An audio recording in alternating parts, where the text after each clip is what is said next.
So good afternoon, everyone. For today's topic is all about linguistic human rights, a new perspective on bilingual education. So I am Mariel Ilangam, the first supporter of today's topic.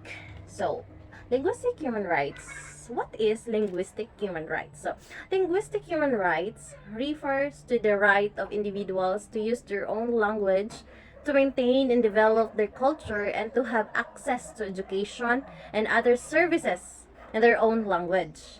This concept has become increasingly important in recent years, particularly in relation to bilingual education. So now, what is bilingual education? So, bilingual education is an approach to teaching that aims to develop proficiency in two languages. It recognizes the importance of maintaining and developing the linguistic and cultural heritage of the minority language speakers, while also providing access to the majority language. The focus is on promoting bilingualism and biliteracy, while also promoting cultural understanding and respect.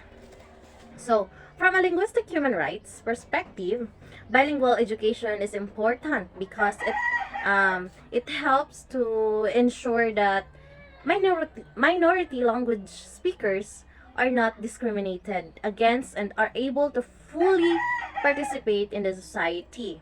So it recognizes the importance of language and culture and shaping individual identity, and promotes the rights of individuals to maintain and develop their linguistic cultural heritage. So this research is by Ileana D. Rojas and Timothy Regan. So Ileana Rojas is an assistant professor of bilingual education and director of the mathematics bilingual education program, and Timothy Regan is a professor of educational foundation. So,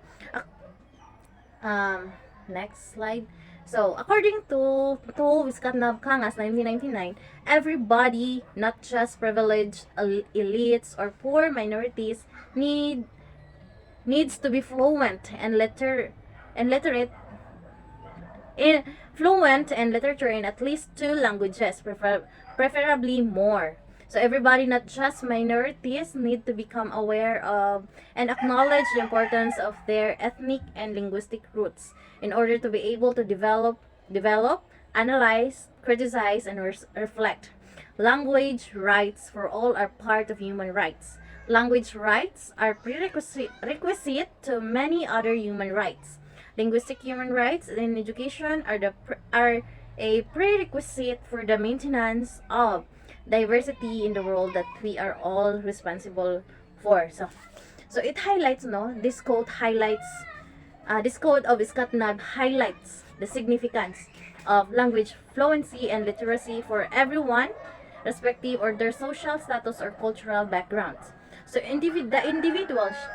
individual should strive to be proficient in multiple languages, as it enables them to develop critical thinking skills and engage in analysis, criticism, and self-reflection. So it also emphasizes that language rights are an integral part of human rights, right?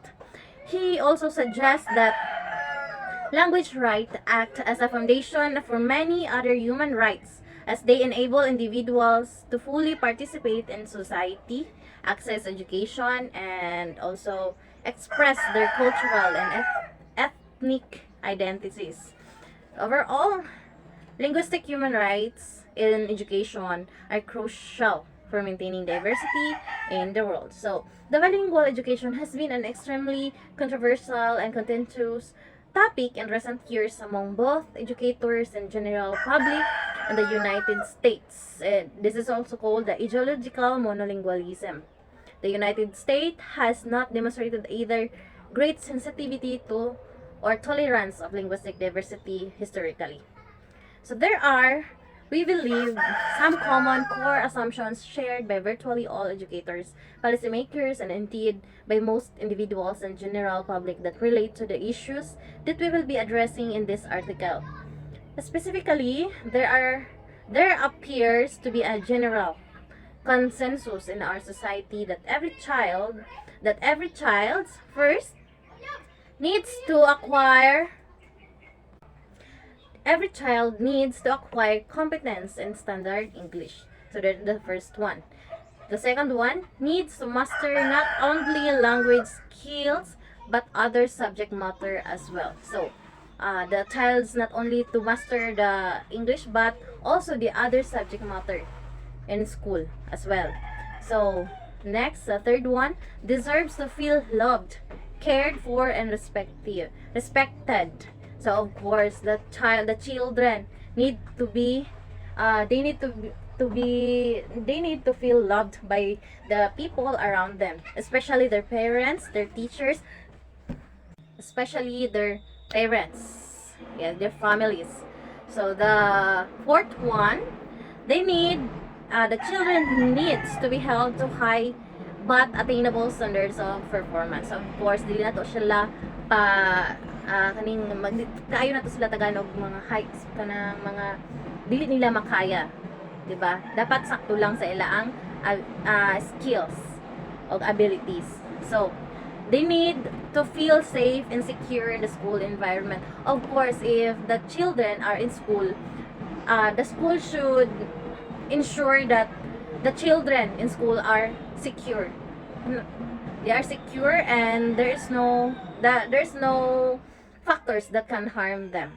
So next, they need to be exposed to a curriculum and school experience that will empower him or her to change his or her own world. Yes. Next.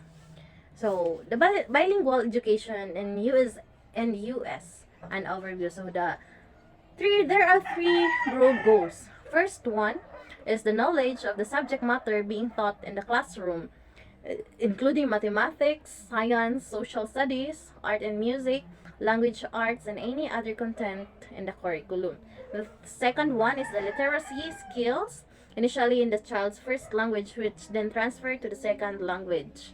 And the last one is the communicative language skills in both English and the native language.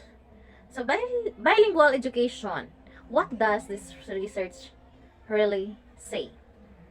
So the answer to this question is one grounded in the nature of bilingual education programs, well as in the nature of educational research itself.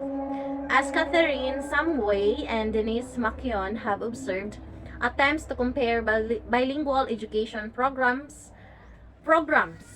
with other programs serving L2 students have produced seemingly conflicting answers.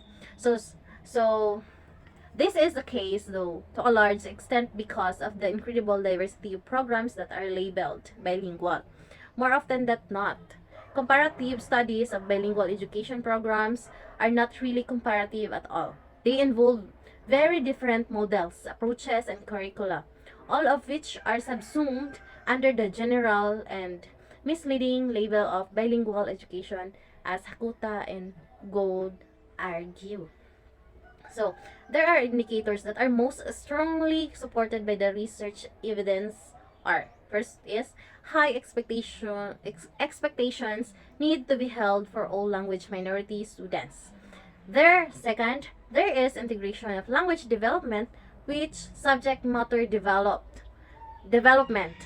Third, there is support for content development through students' first language. Fourth one, comprehensive staff development and training is provided for all faculty and staff. And the fifth one, there is active and meaningful support for our school leaders and administrators. And the sixth one, the last one, the entire school environment is supportive of the learning of minority language students. So, for the overall insights, no? So, overall, linguistic human rights provide a new perspective on bilingual education. So, emphasizing the importance of promoting linguistic and cultural diversity and ensuring that all individuals have access to education and services in their own language. So, in practice, bilingual education can take many different forms. depending on the needs of the community and the resources available. Some programs may focus on immersion, where students are taught primarily in their minority language, while others naman may use a more balanced approach, where both language are used equally. Pwede siya. The key is to ensure that the students have the access to high quality education in both languages, and that their linguistic and cultural rights are respected. So that's all for my part. Thank you so much.